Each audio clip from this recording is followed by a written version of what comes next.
Thank you for coming to our last session for this season's speaker series, Jim Wood Speaker Series.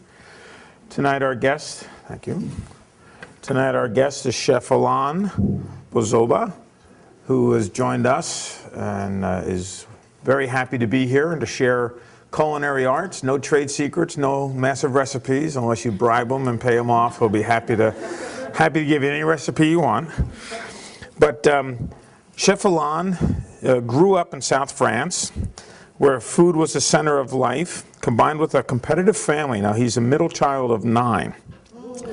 So are you the number 4 or are you the number 5? All right, so he's number 5.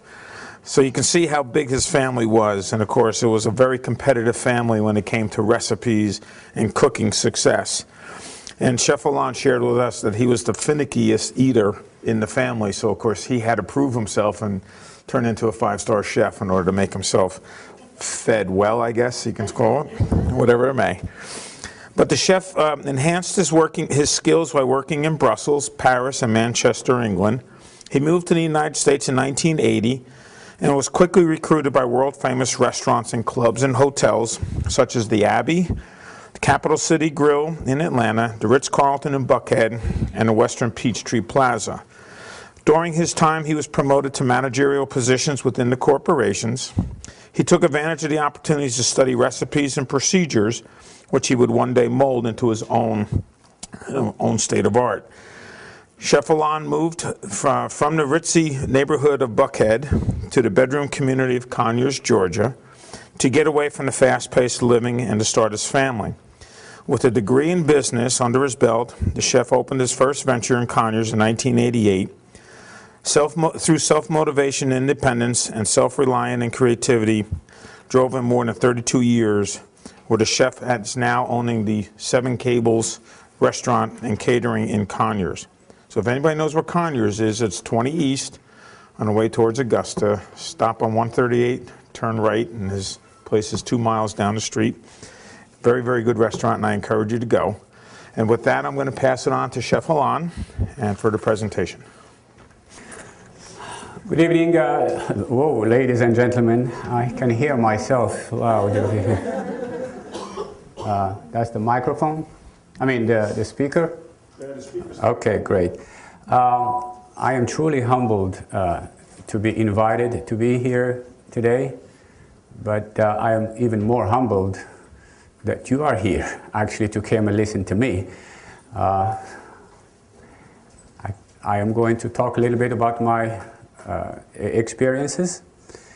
I am better at cooking than speaking, so you have to bear with me. And actually, I feel naked without my tools of the trade today. I'd rather have a stove, knife and fork, and I could cook and demonstrate 5-course meal for you today.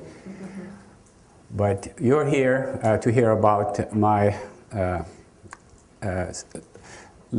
long life dream of owning my own business and how I started. Well, like Mr. Mascaratolo said, I grew up in a family of 9. Dad, I'm sorry. That's okay. You can always count on me, right? Mr. Mascaratolo, I think I'm...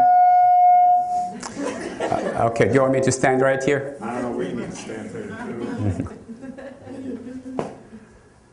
Test 1, 2, 1, 2, test 1, 2. All right. Now,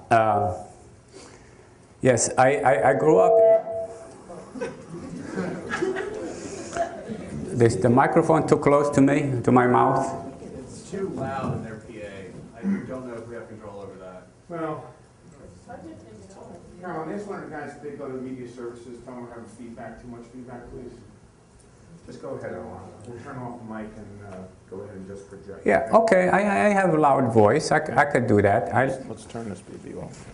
Yeah. Yeah, keep talking while I do what I got to do here. There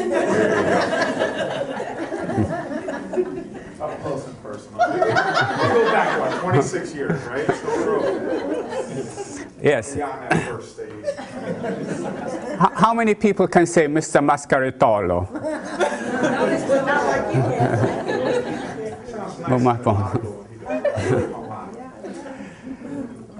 Well, there you go. I was a very finicky eater, and I didn't know that. My mother always, punishing me for not eating like everybody else, and I had to have food a certain way, just because that's how I was born. But growing up, the kitchen in our house was amazing. You never come into our house that don't smell garlic, onions, chocolate chip cookies, bread baking. It's always something like that going on. And coming back from school, I'm always going, okay, what's for my snack? And my mother always make me French toast. I like French toast, but not every day. So there, I graduated from high school. I went to the business school in Brussels. I spent 1 year in there.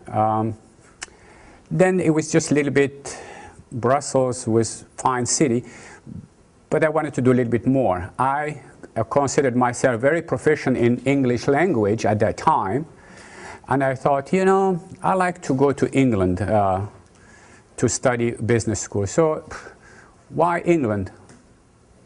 Just because I was bored. I don't like to be bored. I always like to do something that will be very challenging. I speak 4 languages now very fluently, thank God, because of my travels and live in different countries. But I did go to England, and I started the business school in Manchester Polytechnic.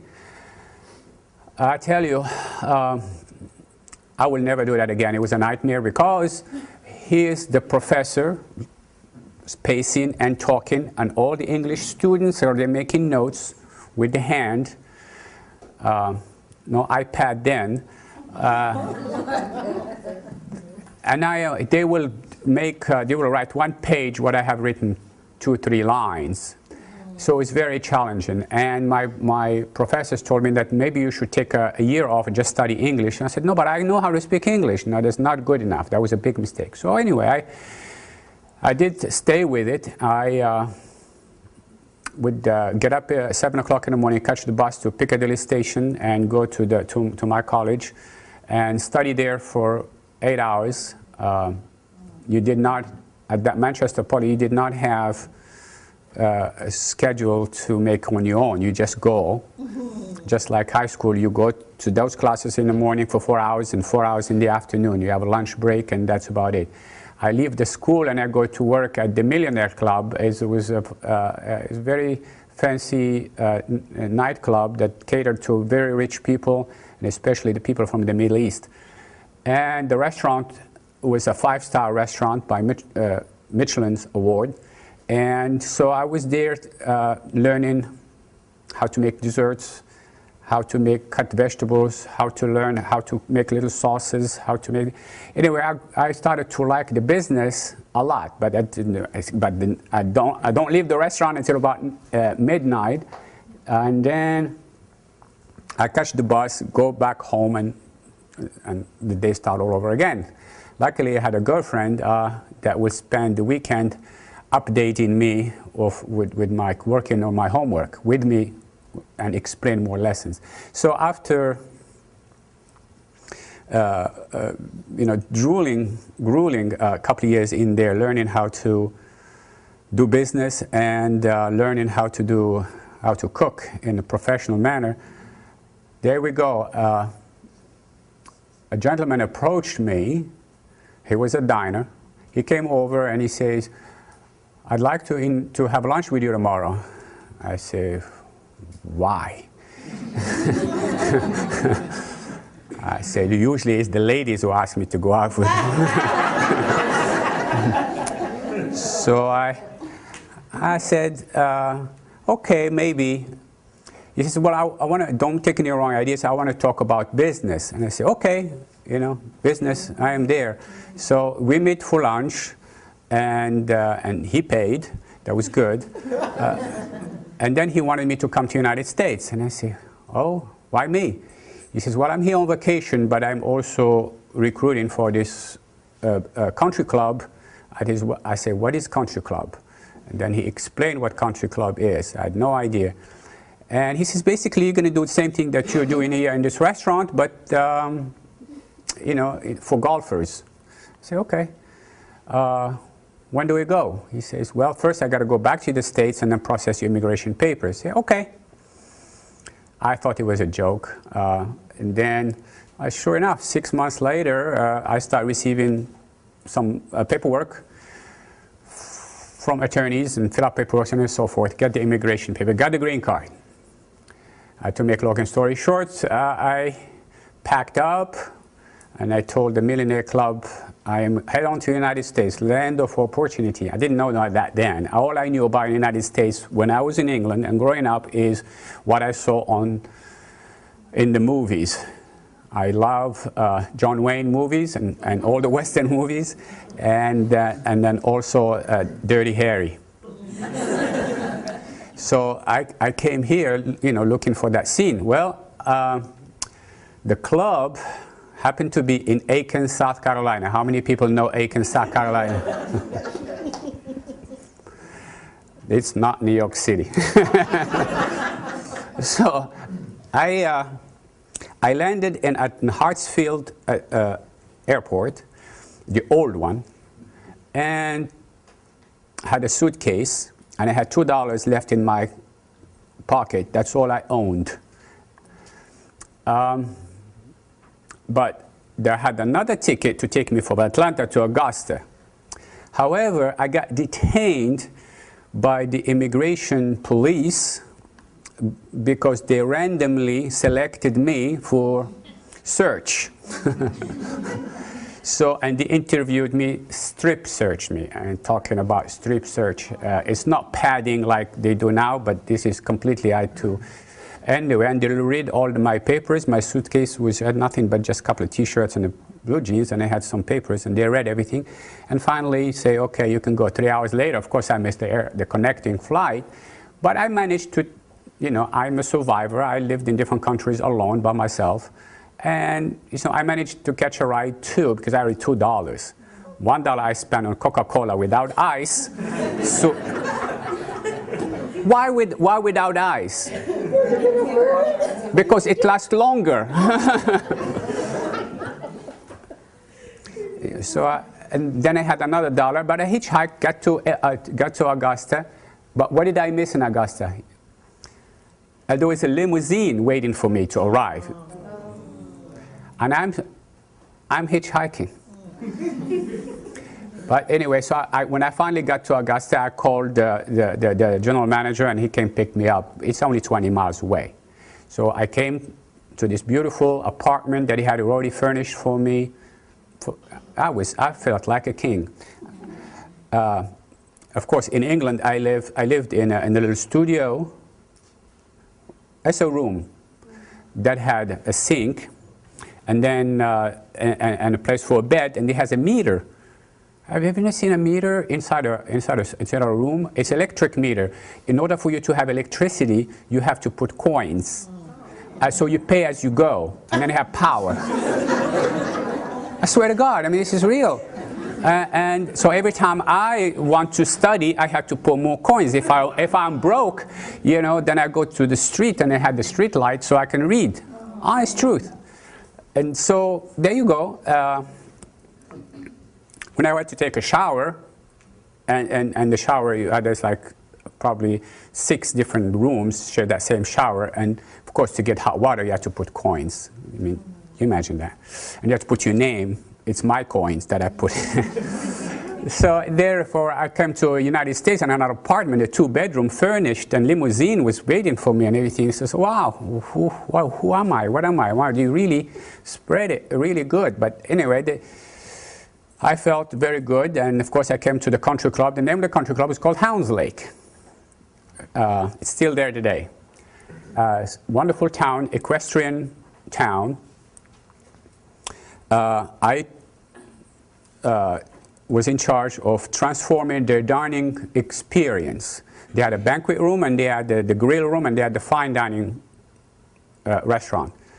Well, you can't find many skilled culinary people in Aiken, South Carolina that wanted to have that level of culinary. So I had to think, how am I going to get these people this experience by myself? It'll take a long time to train everybody, students usually from Columbia University. I trained them how to wait tables, how to serve customers, but I couldn't train kitchen staff how to do finer cuisine. Because they had a nice kitchen, but they had like 6 deep fryers. So basically everything was just, lowered like this, in the fryer, and they served to the people. So, well, I had this brilliant idea. I bought about 6 carts. We French we call them guérindons, which is a cooking cart. And so there's a little stove and a little rack here with 4, 5, 6 bottles to put all my wines and liquors, and then enough space for pans and all the ingredients. So I started cooking. I designed the menu with all these wonderful gourmet dishes. And then I'm cooking for each table side. Basically, you every table that came, table for 4, table of 6, table of 8, whatever, I'm cooking for them. They had a personal chef. So what my staff will do, will go to the, turn in the order, to take the order, turn into the kitchen. The kitchen, all I train the kitchen to do is prepare the ingredients in a tray, in a silver tray.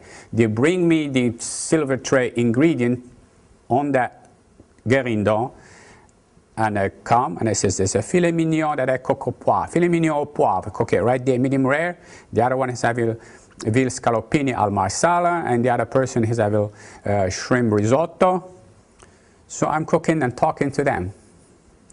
Usually 5, 6 minutes, the dish is done, finished, cooked, served, go to the next table. It was an awesome experience. People absolutely loved it. We did the desserts, flambé dessert. You've heard of cherries jubilee, yeah? Bananas Foster, crêpes Suzette, that kind of things. We cook table side there. Cook salmon, smoked salmon sliced at the table. So there. Now, there for about 2 years. The members loved what I did. But Aiken is very close to Augusta. What's in Augusta? Augusta National and the Masters. Well, I am there cooking one evening. Another gentleman was sitting at the table. He says, what are you doing here? I said, what you can see. That's what I'm doing. He says, well, you don't need to be doing this in here. You belong in Atlanta. Okay, how you figure? He says, well, I am the general manager of this very prestigious club downtown Atlanta, and I'd like to talk to you about an opportunity. I want to invite you to Atlanta, and you come and see it, and then we'll talk about the opportunity for you. I said, really? That is nice.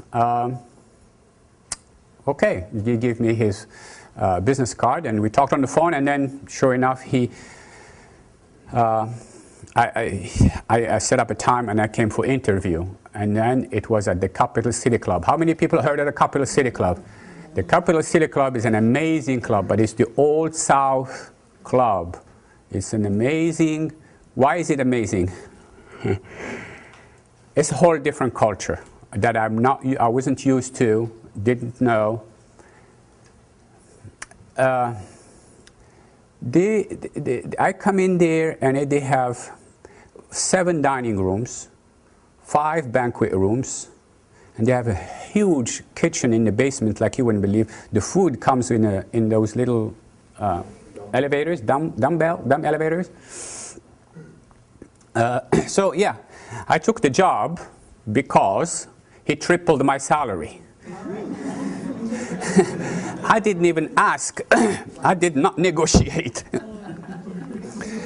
And of course, they paid all the moving expenses, and so I came. Well, there I started to learn a little bit more different. I met very important people. It was a great place to meet people. But first, I came to be a manager, the banquet manager. And because I'm not, I don't have just cooking skills, but I also have managerial skills. So he put me as the banquet manager, and so I'm in a dining room one evening, because I go to different dining rooms, and the one of the main dining room called the Mirador room, because it has a lot of mirrors. And very important people come and eat there. I met President Carter, served him. Ted Turner, many times, many late evenings with Ted Turner. I had to drive him home a few times. Burt Lance, the finance genius at the time.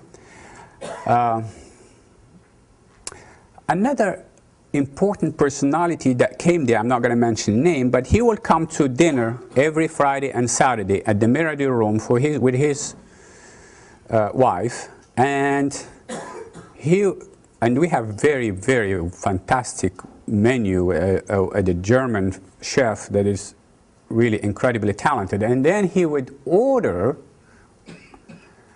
a can of soup, and it had to be Campbell. And then he will ask the captain to open it at the table and heat it up in the pan, like that same, and serve it to him. That's what he likes.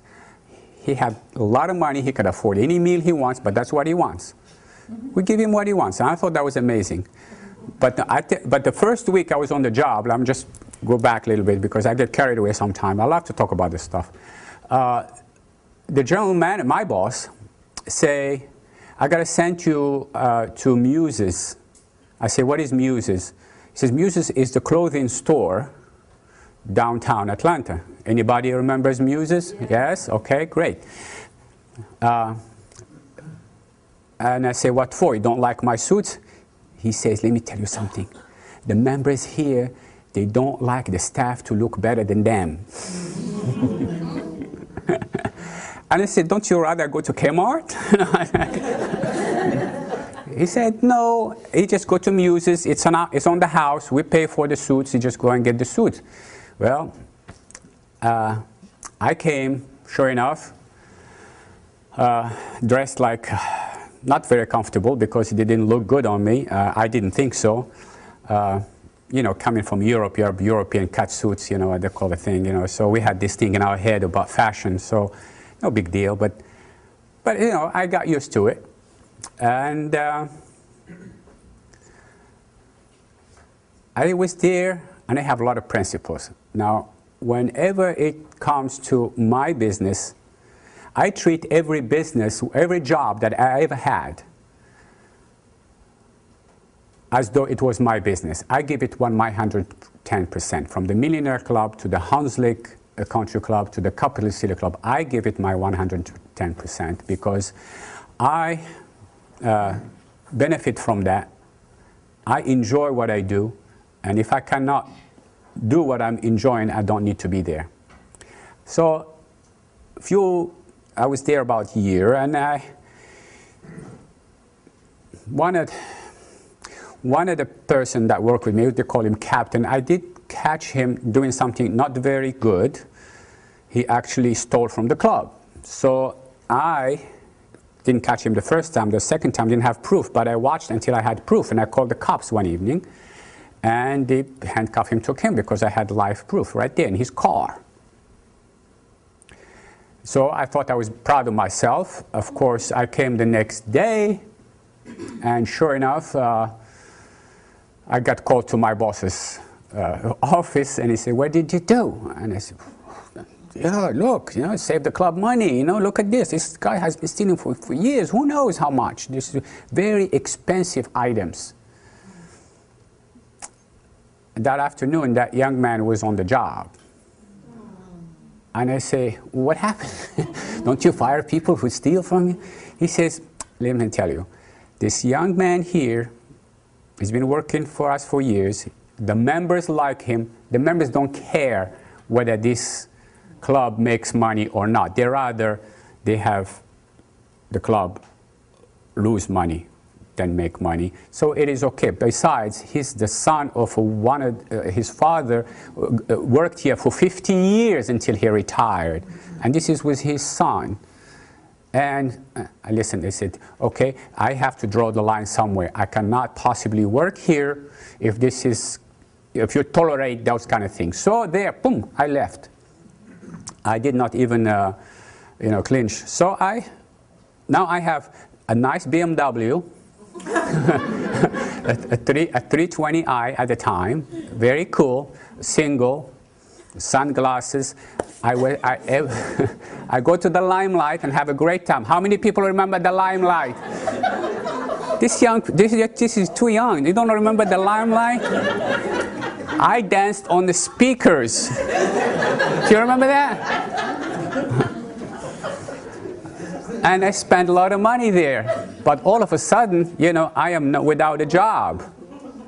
I am without a job, and I sacrificed that because I am not going to take it just because they pay my salary and put up with that. That's going to lower my standards, and I have integrity, and I like what I do, and I like to look myself in the mirror and be proud. And that's very, very important to me.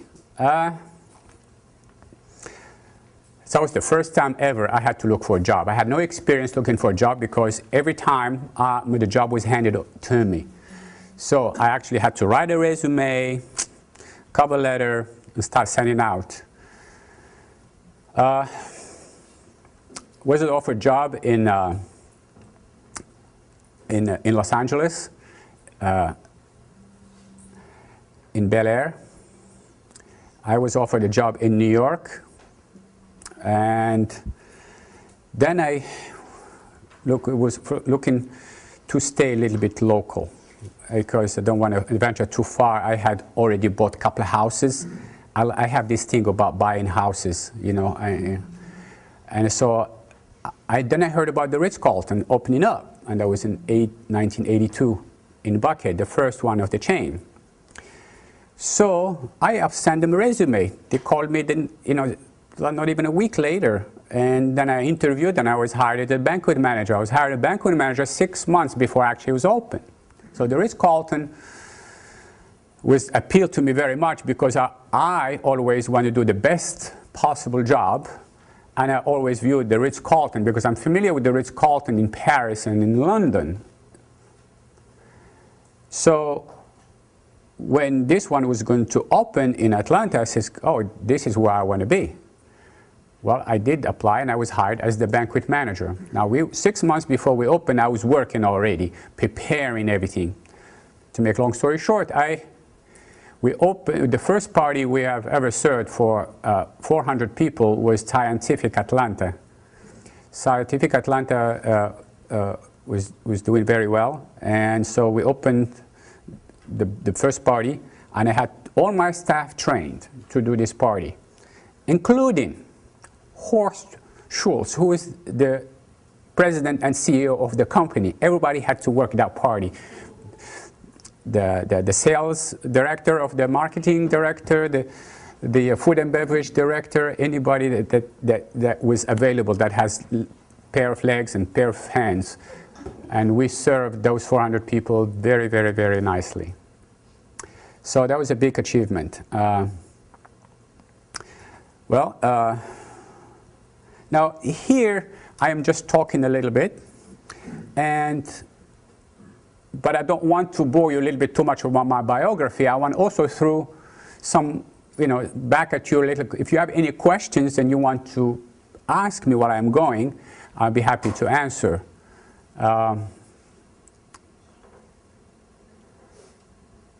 Nobody has any questions? Yes, go ahead. This shirt you're wearing, you get that in France, right? For becoming a chef? Isn't that your chef jacket? Now, this is my chef jacket, yes. This is what I do wear when I am at the restaurant, including this hat, very important. It's called a toque. So this is not funny. You have to understand her. I see. Okay, I'll give us some credit. I developed my cooking skills under different chefs, and I had a lot of apprenticeships programs, and I consider myself a very good chef. And I cook a lot, and it is my hobby, and it's my profession, and I love what I do. I have passion for cooking. A lady at dinner earlier asked me, what do you do for fun? I say, I cook. On a Sunday, when we close, and even though we had the whole week, I go to the kitchen and I spend 4 or 5 hours making chocolates, or making panna cotta, or making crème brûlées, or making anything new recipes that come to mind. And because it's quiet and nobody's there, and I have fun doing it. That is not too crazy. Now, as much as a chef can be talented, it is very, very important that to survive, he also will have to have some business skills. Now, just because he is a 5-star chef, then he can cook the best meals fit for kings, that doesn't make him necessarily a successful businessman. Now, this is where the mistake that they do. They do not change from this. No music?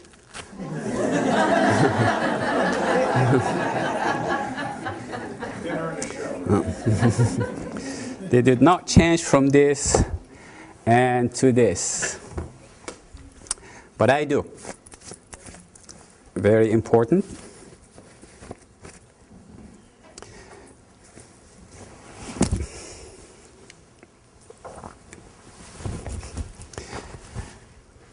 So a talented chef, an artist, have also to learn how to be a businessman.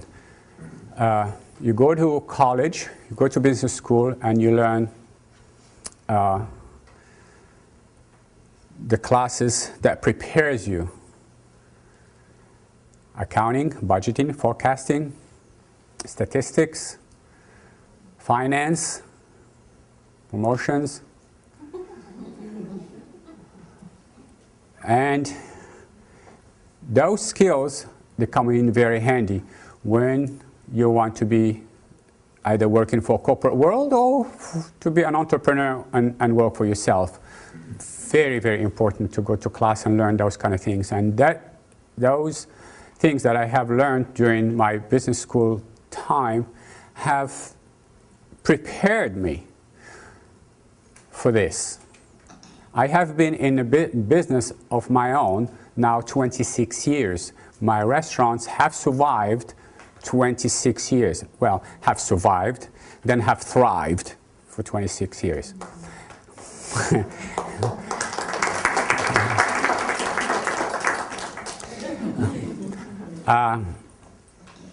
Well, I contribute that to a marriage of both art and business skills.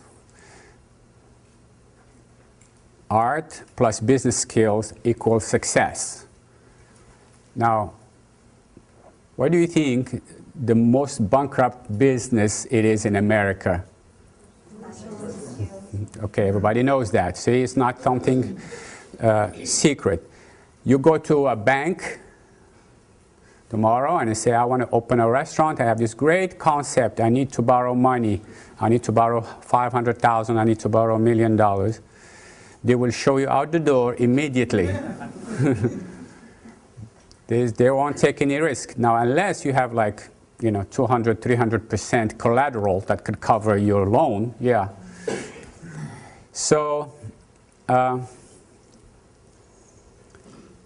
very risky business, and that's the nature of the beast. So that's why it's very important to have both skills. Another question. So when you started your business, what collateral did you put out to be able to get the loan? Funny you asked that. I am blessed.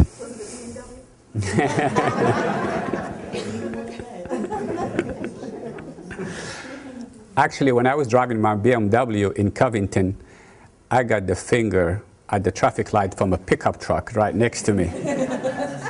Why? I have no idea why. And this is very good, a very good question. I'll answer it. I did not go and ask a bank for a loan. And I'm going to come to this in a minute, but I'm going to say it first. Very, very important that during the time that I was working, I've always built good relationships. Relationships, very good. Don't burn your bridges. You want to build relationships. I built relationships at the Capital City Club, even though I left. The reason I left, I built great relationships with customers. I could call Ted Turner tomorrow and I will answer the phone. I built very good relationships at the Ritz-Carlton in Aiken, South Carolina, and those served me well. Now, when I was now let me just jump a little bit. When I was at the Ritz-Carlton, I heard of the Peachy Plaza Hotel going to change their failing fine dining restaurant into something more profitable. So I got a call from the food and beverage director from the Western Peachy Plaza and says, "Want to come and talk to me?" I said, "Well, how do you know me?" And he says, "Well, so and so and so and so so and so." That's the relationship I had built. Because I participated in the Atlanta Wine Festival. We used to have the Atlanta Wine Festival. And I did win a gold medal in a sommelier contest. Everybody knows what sommelier is? A wine steward. And so he heard about me, and I came interview with him, and he says, "We have this alien 120-star restaurant. We need some ideas how we can fix it. So would you like to join our crew?" I say, "Okay." Combien? No. So, you know, he made me a great offer. I joined the Western Peachy Plaza Hotel and worked on that restaurant and changed the concept to the Savannah Fish Company. Anybody had heard of the Savannah Fish Company? Yes, that was my child. And we changed it to very casual. We have 28 to 35 different fresh fish every day, printed on a newspaper type menu, and it was lovely. People came in droves. When the conventions are there, we would have 2 or 3 hour wait in the lobby. I have trained my staff to very scientifically, and because of my education in the business school, I have trained them to be very efficient in serving and in preparation of the service with this timeline management, where we clocked every movement of each waiter, each busboy, each cook, each chef. Walking in there, we clocked it and timed how long it takes for them to do this task or that task or this task or that task, and then redirected their movements and placed certain equipment certain way, certain place, so they have easily access. Why? Because I have 2.5, 3 hour wait. I cannot waste a minute during service. So, and that's the skill that prepared me, that I learned at school to prepare me for this. Now the restaurant started to work very efficiently. I was the first one in Atlanta to develop this little table tent where we put a little picture or a name of the person and how many people in it, and then when they come to the podium and ask the hostess they want a table for 6, we write the name or give them a picture, and they take it to the cocktail lounge and sit it in front of them, so that way the other hostesses will go and find them, because we thought it was rude to call their name over the microphone and have everybody know, "Mr. Smith, your table for 6 is ready, come on in." At the time, we didn't have those little buzzers. You know, it was way back. So I developed that, and it worked very well. And well, from an alien restaurant that lost money, we developed it after about 6 months with this new concept to average 35% gross profit. At the end of the year, we made $5 million in sales. 120 restaurants. Why? Because we took opportunity from every single minute to sell something, somebody who was waiting. While those 200 people are waiting, we sold them shrimp cocktail, oysters, scallops with fruit salad, a lot of cocktails. We had, in that restaurant, we served mini stars. We served Liza Minnelli many times. Everybody knows Liza Minnelli? Yes. Cabaret, you know? And we became good friends, me and her. She would come in the morning. This is being taped, and Liza Minnelli is going to see this probably one of these days, but it's okay. I'm only telling the truth. She would walk into my office about 9 o'clock in the morning. She wants 24 oysters raw. And I loved her. She was really wonderful.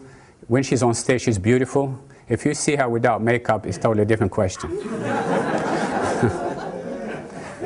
Same thing goes with, I am honest, I've always been honest, so I am not like gonna, everybody knows Dolly Parton? Okay, Dolly Parton is lovely, she sings well, I love her singing, she's a good country girl, but I walked into her suite at the Ritz-Carlton. I was scared. She didn't have her beauty on.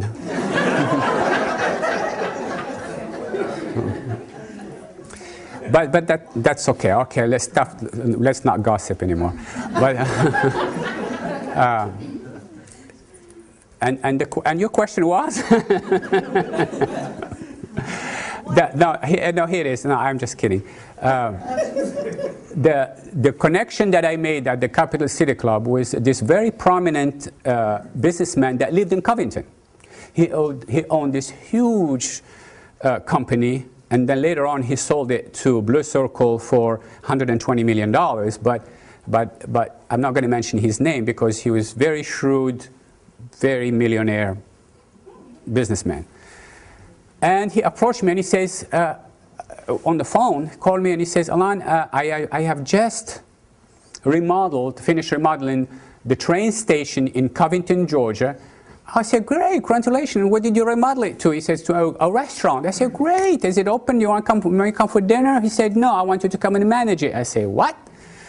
I'm not managing any restaurant. I have, I have other offers. I'm so sorry. I apologize to him. And then, because at that time, the Western Peachtree Plaza was going to send me to Houston, Texas, to be the food and beverage director and have this huge department, because the Western Corporation were grooming me for other positions to go, when they see a potential, they groom, be a food and beverage director, maybe a general manager, maybe, in the corporate world. And that's because, please listen to this again, every job that I did, and it's very important, I treated that job as though it was my own business, whether somebody else is watching me or not. It doesn't matter. I just do it from the heart, with integrity and honesty, and I do the best that I can for the company because that's what they pay me to do.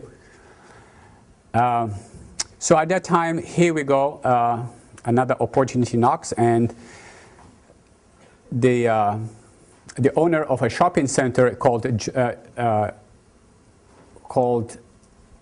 Vinings Jubilee.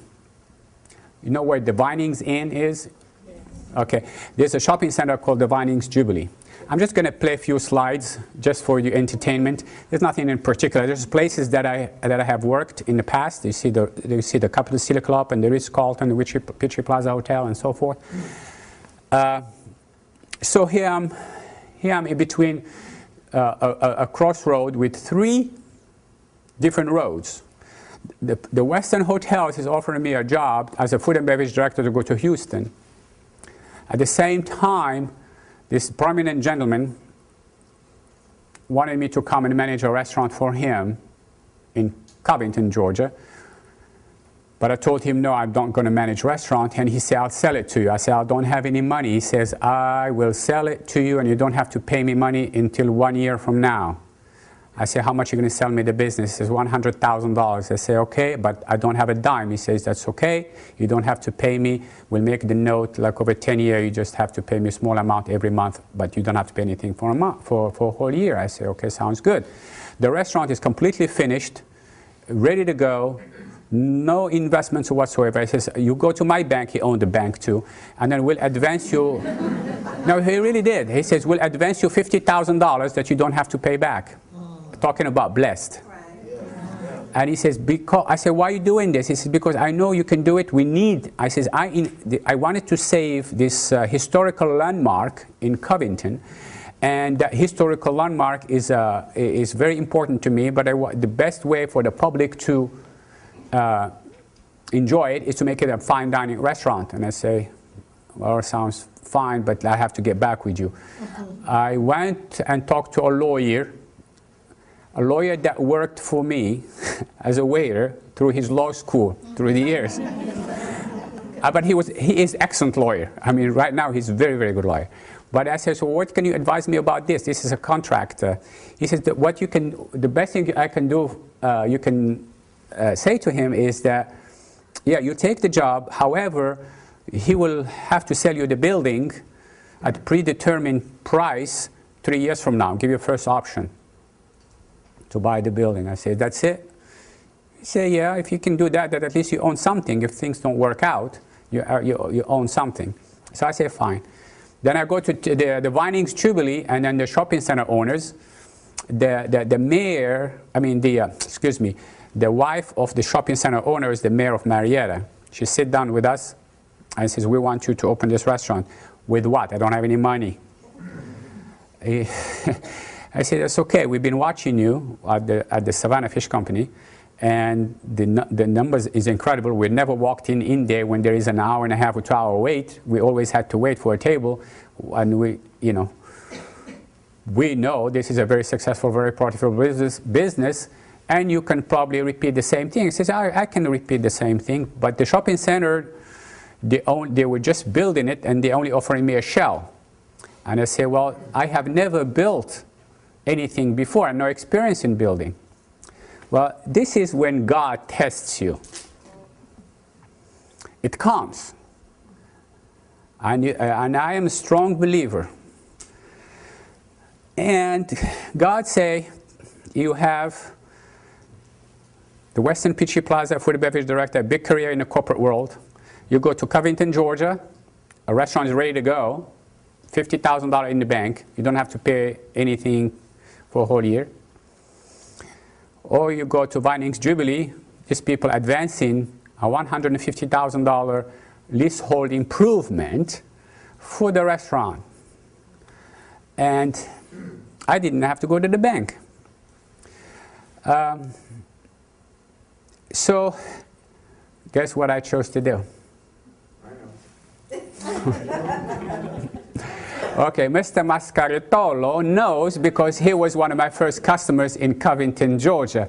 Now, that was a mistake. No.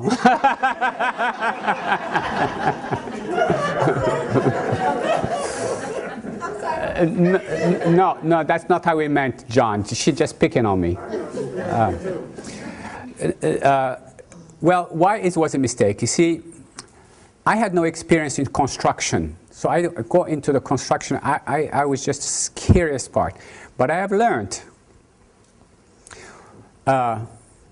once you get out of your comfort zone and do something that you fear, the rewards are a lot greater. Trust me on this. If I had to do it over again, I would have gone to the Vinings and opened a restaurant with no experience in construction, buying equipment and all this stuff. I know how to cook and how to manage, but I never bought equipment before, never built to put sheetrock on the table, I mean on the walls, you know, any of that. So I chose the easy one. Went to Covington, and all I had to do is buy food, a few bottles of liquor, and I had a bar and a restaurant. But who knows? Who knew?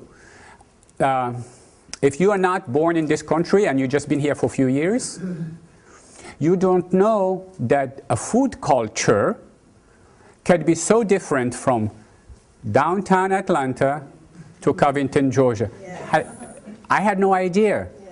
Yeah. Of course I know now, I knew later, I discovered it the hard way. I mean, boom, I knocked myself against the wall. But I am there coming down from Buckhead all the way down to Covington, Georgia to open this fine restaurant, and I started with a very beautiful, nice menu. The owner who brought me there, because he accustomed for me to cater to him and his family and his business associates at the Capital City Club, he knew the standard. He loved us. He wanted that down in Covington. That's what he wants. He impressed all his clients when he came. We were white gloves when we were serving them. But that's not enough business. The regular folks that came every day for lunch and dinner, you know, where is the fried fish? Where is the fried chicken? Where is the baked potato? And I say, what is baked potato?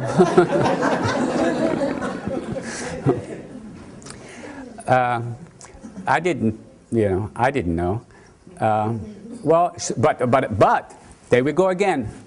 Chef Alain had to turn gears, says, okay, appeal to my business sense. I had to adapt. All right, to survive, I gotta adapt. I'm not happy, but I gotta adapt because, you know, otherwise, you know, I'm going to fail. Failure scares me because I was hungry before. I don't want to be hungry again. So there, I have learned how to fry fish. I've created this dish with the fried red snapper, fried scallops, and fried shrimp in the same plate, combo plate. There was nothing wrong with it. Tartar sauce in the middle and lemon wedge. Most popular dish. Most popular dish. But you know, I didn't even create the batter. And it has a wonderful lady that I hired from locally. She made the best fried chicken in the world, and she did the fried fish. Then she says, what about we do catfish? I said, what is catfish? And she says, people will love it, just try it. I did let her try it. I bought the things for her, and and she did it, and we had it as a special. People loved it. And she told me why people love it here, because there is a restaurant on Highway 36 called Henderson's. Familiar with Henderson's? They're still there, by the way. They've been there for like 65 years, something like that. And that's all they sell is fried, all you can eat catfish. So there, that's what the food culture did for me. So there, sir. What's the organization order within the kitchen? Well, in a fine dining kitchen, let me say, put it this way. I mean, not all the kitchens, different concepts have different structure. But like if you go to the chain restaurants, Applebee's, Chili's, so forth, they have kitchen manager, and then they have cooks, line cooks, and then they have dishwashers, so forth. Very simple. In a restaurant, I mean, in like a Capital City Club, for example, where I worked, or my own restaurant, then you have the executive chef, and then there is usually two sous chefs, one that will operate in the lunchtime, and one that operate in the evening. And the sous chef actually prepares the food and manages the cooks. Then you have line cooks. Now, line cooks, they're not all the same.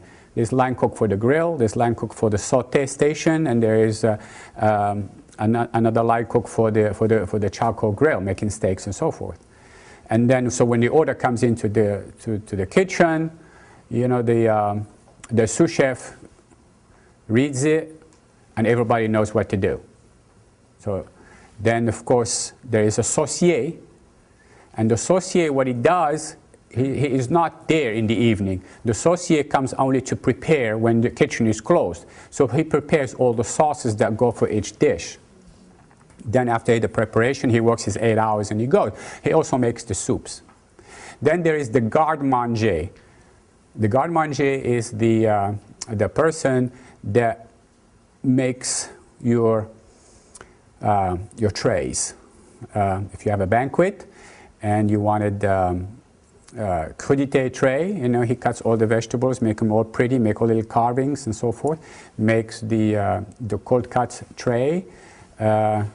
He makes the ice carving, if it has to be made. And he prepares all these wonderful design trays. And when you walk into a wedding reception and you see all this fancy food, you go to a cruise and all the stuff is prepared pretty and you take pictures of them. That's the garde-manger work. It's also a skill. And then nobody asks, so what does the executive chef do? That's right.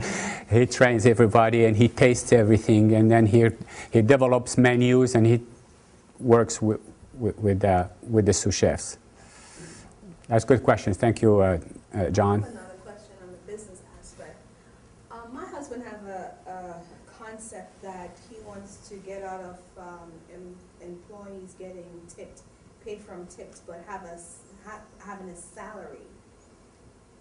How successful would that be in the restaurant world? It is not a new idea. Country clubs do that because country clubs, they charge the members or the diners a service fee, a service charge of 18–20%, and those all go to the house, and then you just pay the wait staff, you know, $15 an hour, $16 an hour, $20 an hour for their job, so everything is consistent. Okay.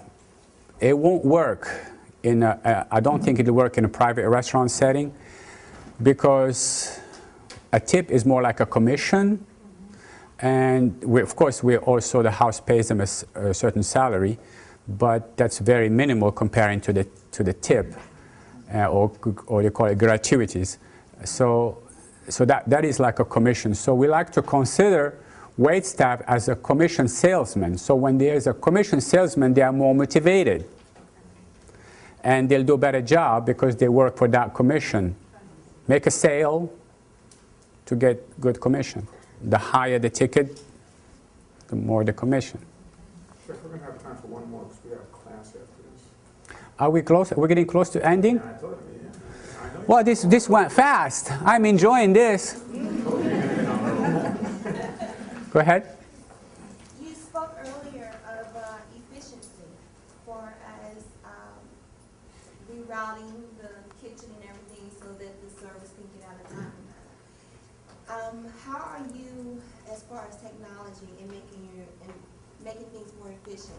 Like, for example, having a device where orders can be taken at the table and electronically be received back in the kitchen, making that process more efficient? A very good question, and that technology is already here. Restaurants that always stay in the edge of technology, they're already implementing that, where the waiter goes with this little keypad, and then as you give him the order, he punch in the order, and then change it, rare, medium rare, however you want it, and then when you finish, you press, and then it automatically prints in the kitchen printer, and then they do it.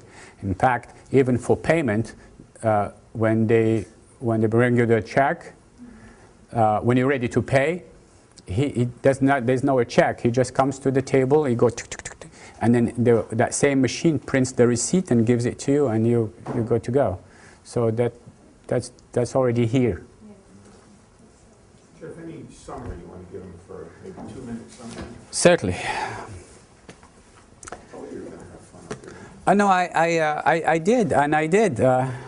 Once you start me working, very important. I did actually wrote some notes, but I did not even come to another of them. You guys are much love. See how many pages I have written? But it's okay. I want to leave you with some thoughts, because this is. I give unsolicited advice all the time to a lot of people. When I see somebody has a potential, I just volunteer and give advice. You know, that's just my habit. But this is what I want to leave you with. If I can find this, and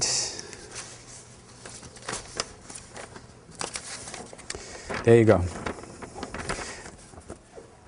2 minutes? 1 minute? 2 minutes. Okay. Wisdom versus knowledge. Knowledge you are acquiring at school. You learn the knowledge. That's very important, and it's a very good thing. Wisdom is through the experience that you're going to live through the years. I live by this. My mother always, I remember her words, bless her soul, she said, I rather ask an experienced person, a wisdom person, a wise person, than ask a doctor first. She will ask how to do it, somebody that already have a lot of experience before she even talked to a doctor. And so I always strive from that. So I like to ask people for their wisdom. And I'm never ashamed to ask. I always ask for help. And develop relationships during your work, during your job in a corporate world, or when you start your own enterprise. You are going to need those relationships, and just matter of always collecting their email addresses and their phone numbers, because you are going to ask them someday. Someday you're going to come across those folks. Then there is this thing that is very important to me, is principles and integrity. I will never compromise my principle or integrity to make an extra buck. It will always come back and haunt you. It's not good. I will not compromise. I will stay with what I believe is right.